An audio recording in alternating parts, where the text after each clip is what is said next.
Hello everyone, welcome to our YouTube channel academy for general study. आज के इस video के माध्यम से हम करेंट इशू से रिलेटेड सेगमेंट की शुरुआत कर रहे हैं, जिसमें हमारा आज का टॉपिक होगा जो रिसेंटली 5 स्टेट में इलेक्शन हुए ना, उनके रिजल्ट से होगा। आज के इस टॉपिक से जुड़े प्रश्न जो है आने वाले सारे कॉम्पिटिटिव एग्ज़ाम के लिए इम्पॉर्टेंस है। करेंट इवेंट्स के रूप में इससे जुड़े प्रश्न आपको एग्ज़ाम में देखने को ही मिलेंगे, like state PCS, EPFO, NDA, CDS, SSC, railway, NTA and UGC net exam में। कंटेक्स्ट की बात करें ना, तो इसके जो इलेक्शंस के जो रिजल्ट हैं, जो 5 स्टेट में इलेक्शन हुए थे, उसके जो रिजल्ट हैं उसमें चेंजेस क्या रहे, उसमें नयापन क्या था, इन तमाम एस्पेक्ट्स पे ना हम विस्तार से चर्चा करेंगे। तो चलिए शुरू करते हैं हमारा आज का टॉपिक, करंट इवेंट से रिलेटेड टॉपिक।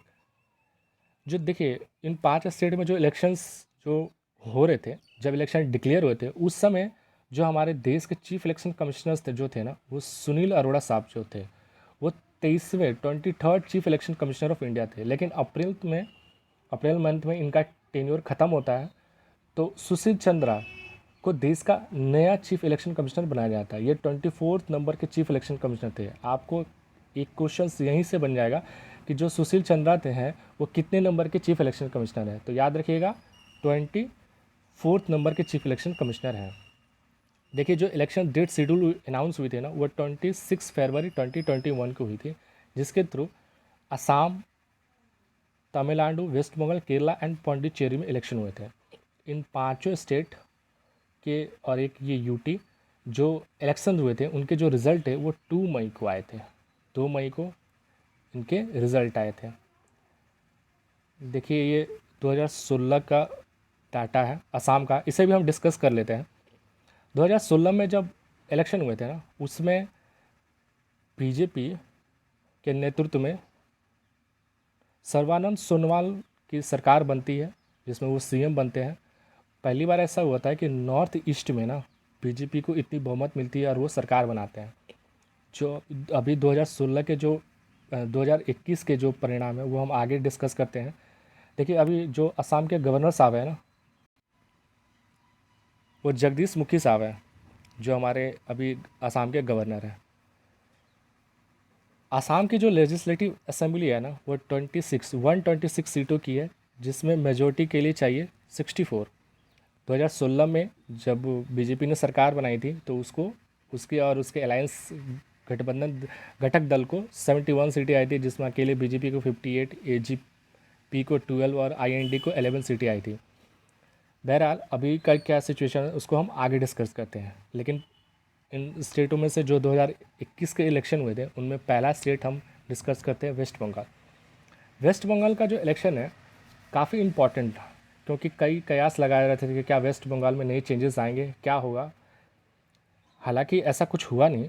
सीटिंग जो गवर्नमेंट थी, उन्होंने सरकार बनाने में कामयाब हुए थे। लेकिन 2016 में जब इलेक्शंस हुए थे, उस समय 294 सीटों पे इलेक्शन हुए थे। 2016 में वेस्ट बंगाल में हुए थे। इस बार जो हुए 292 पे ही हुए थे। ऐसा क्यों हुआ, इसके बारे में हम डिस्कस करते हैं। 2016 में जब इलेक्शन हुए थे ना, उस समय टीएमसी तृणमूल कांग्रेस को 211 सीट मिले थे। कम्युनिस्ट पार्टी ऑफ इंडिया यानी मार्क्सिस्ट को 26 सीटें मिली थी। आईएनसी कांग्रेस को 44 सीटें मिली थी। बीजेपी को 3 सीटें मिली थी। कम्युनिस्ट पार्टी ऑफ इंडिया को 1 सीटें मिली थी। आईआरएसपी को 3 सीटें मिली थी और जे जीजेएम को 3 सीटें मिली थी।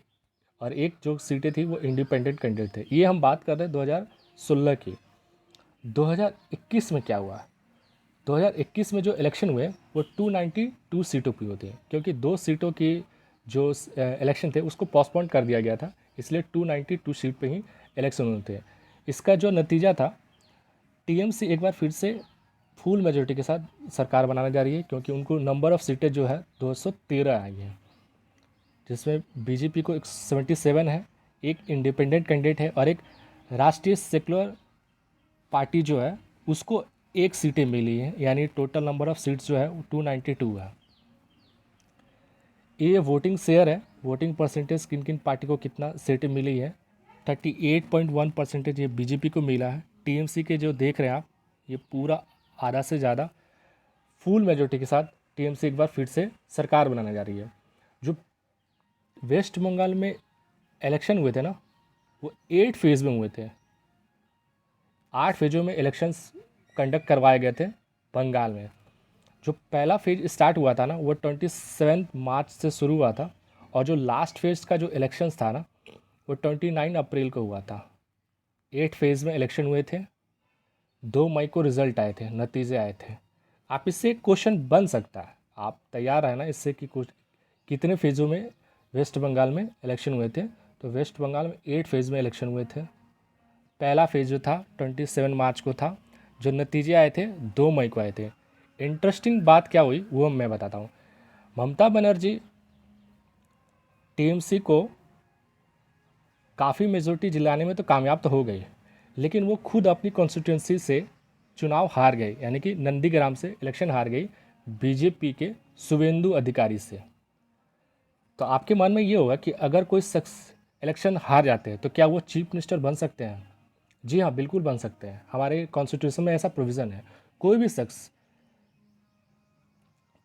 जो किसी भी असेंबली का पार्ट ना हो, मतलब उस स्टेट में अगर कोई इलेक्शन कंडक्ट करवा जाते हैं, अगर उसमें 2 हाउसेस हो, लेजिस्लेटिव असेंबली, लेजिस्लेटिव काउंसिल, अगर एक भी हो, तो दोनों में से अगर किसी भी असेंबली के सदन के जो मेंबर ना हो, फिर भी वो मिनिस्टर और सीएम बन सकते हैं। लेकिन कब तक? वो तब तक बन सकते हैं, वो 6 मंथ तक बन सकते हैं, 6 महीने तक। 6 महीने के बाद उनको किसी भी सदन का सदस्य बनना ही पड़ेगा। अगर वहाँ 2 सदन है तो दोनों में से किसी एक का, अगर एक ही है तो उस सदन में उनको इलेक्शन फाइट करके आपको इलेक्शन जीत कर आना ही होगा, नहीं तो 6 मंथ के अंदर आपको इस्तीफा देना होगा। ये भारत इंडिया कॉन्स्टिट्यूशन में प्रोविज़न है। हालांकि ममता बनर्जी ने बोला है कि 5 मई को वो ओथ ले रही है, लेकिन उनको 6 मंथ के अंदर अंदर किसी भी मतलब किसी भी कॉन्स्टिट्यूंसी से चुनाव जीतकर सदन में जाना होगा, नहीं तो अ, उनकी जो चीफ मिनिस्ट्री पोस्ट है उनको उससे रिज़ाइन देना पड़ेगा। खैर आगे चलते हैं हम। तमिलनाडु, यहाँ भी काफ़ी उलटफेर हुए हैं, क्योंकि यहाँ पे जो तमिलनाडु में इससे पहले जो सरकार जो थी वो AIADMK की थी, DMK। लेकिन इस बार जो इलेक्शन जो हुए हैं, इस बार जो इलेक्शन हुए हैं वो 234 सीटों पे हुए थे। इस बार जो डीएम की पार्टी है ये सत्ता में आ रही है, क्योंकि ये फुल मेजोरिटी के साथ सीटें जीतने में कामयाब हो गए। इनके जो सीटें हैं 133 सीटें, यहाँ आप देख सकते हैं, ये इलेक्शन कमीशन के साइड से लिया गया है, ये किसी भी अदर जगह से नहीं है, इसलिए आप इसके डाटा को अच्छे से देख सकते हैं। और जो AIDMK जो पहले सरकार में थी, उनको नंबर ऑफ़ सीटें 64 आई हैं। बीजेपी जो AIDMK के अलायंस पार्टी है, उनकी 4 सीटें आई है।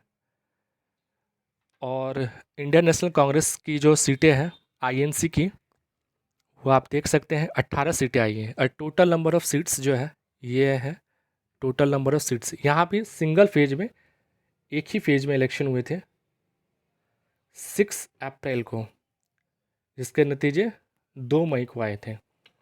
AK स्टालिन की जो पार्टी है, सॉरी MK स्टालिन, इनकी जो पार्टी है DMK, ये सरकार बनाने जा रही है। यहाँ पे काफ़ी चेंजेस हुए हैं तमिलनाडु में। इसके बाद जो हमारा अगला स्टेट है UT, पुडुचेरी है।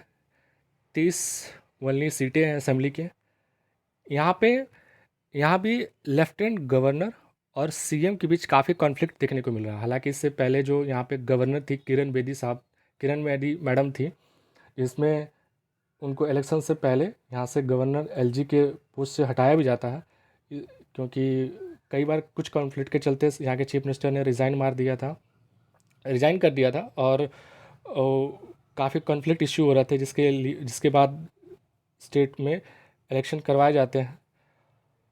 इसके स्टेट में इलेक्शन जब करवाए जाते हैं तो यहाँ पे बीजेपी की जो अलायंस पार्टी है वो सत्ता में आती है, क्योंकि इससे पहले यहाँ पे जो सरकार थी वो कांग्रेस की थी। किसको कितनी सीटें मिली ये हम देखते हैं।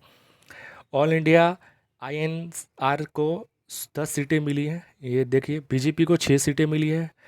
DM के को 6 मिली है, इंडिपेंडेंस को 6 सीटें मिली है, इंडियन नेशनल कांग्रेस को 2 सीटें मिली है। ये दोनों मिलकर सरकार यानी कि बीजेपी की अलायंस पार्टी जो है वो सरकार बनाने जा रही है।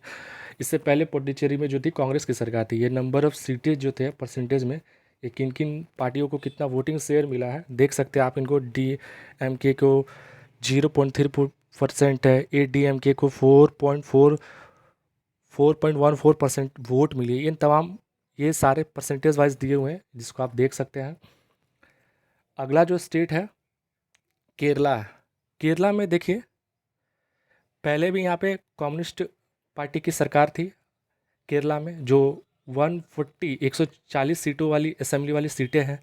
इस बार फिर से यहाँ पे विजयन पिनायरी, जो पिनाराई विजयन है, उनकी जो पार्टी है कम्युनिस्ट पार्टी ऑफ इंडिया, वो फिर से एक बार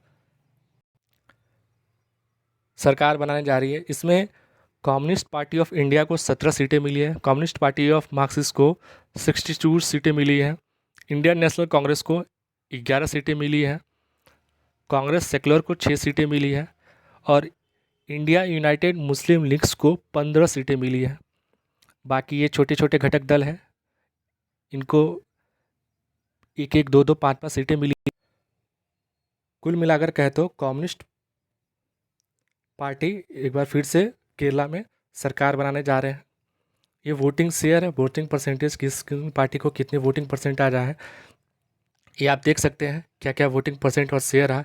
यहाँ भी एक फेज में, सिंगल फेज में इलेक्शन हुए थे। 6 अप्रैल को हुए थे, जिसके नतीजे थे 2 मई को आए थे सिंगल फेज में। देखिए असम में 3 फेज में इलेक्शन हुए थे, वेस्ट बंगाल में 8 फेज में इलेक्शन हुए थे, बाकी जो भी स्टेट हुए थे ना उसमें सिंगल फेज में ही इलेक्शन हुए थे और उसके रिजल्ट जो थे वो 2 मई को आए थे। असम का क्या सिचुएशन रहा, यहाँ पे फिर से एक बार बीजेपी सरकार बनाने, अपना सरकार बचाने में कामयाब हो गई और सोनेवाल जो है उनके नेतृत्व में बीजेपी इलेक्शन फाइट करती है। 126 सीटों वाली असेंबली में इसमें बीजेपी को 60 सीटें आई है, इंडियन यूनाइटेड डेमोक्रेटिक फ्रंट को 16 सीटें आई है, बोडोलैंड पीपुल फ्रंट को 4 सीटें आई है, इंडिपेंडेंस को 1 है, इंडियन नेशनल कांग्रेस को 29 सीटें आई है, यूनाइटेड पीपुल्स पार्टी लिबरल को 6 सीटें आई हैं। यानी टोटल नंबर ऑफ जो सीट्स है वह 126 है। ये वोटिंग शेयर है, ये वोटिंग शेयर है, आप देख सकते हैं किस पार्टी को कितने वोटिंग शेयर परसेंटेज मिले हैं। देखिए यहाँ भी, यहाँ पे जैसे हमने बताया 3 फेज में इलेक्शन हुआ था और एक बार फिर से सोनेवाल शायद, देखिए क्या होता है। जब जो भी अपडेट्स आएंगे वो हम आपसे डिस्कस करेंगे। फिलहाल ये है कि यहाँ पे एक बार फिर से बीजेपी सत्ता में आ रही है। फ्रेंड्स, अगर आपको ये वीडियो पसंद आया ना तो प्लीज़ इसे लाइक करें, सब्सक्राइब करें, शेयर करें और हाँ, इसके बेल आइकन बटन को दबाना ना भूलें। आप हमारे टेलीग्राम चैनल से भी जुड़ सकते हैं। एकेडमी फॉर जनरल स्टडी के टेलीग्राम चैनल का लिंक जो है आपको डिस्क्रिप्शन बॉक्स में मिल जाएगा। यहाँ पर आपको वीडियो के PDF मिल जाएंगे, PDF मिल जाएंगे और जो करंट इवेंट्स है और GS पेपर के जो टॉपिक्स है उसके भी PDF आपको इस टेलीग्राम चैनल पे मिल सकते हैं। आपका इसका जो लिंक है मैं डिस्क्रिप्शन बॉक्स में डाल दूंगा, वहाँ से आपको इसका लिंक मिल जाएगा। Thank you.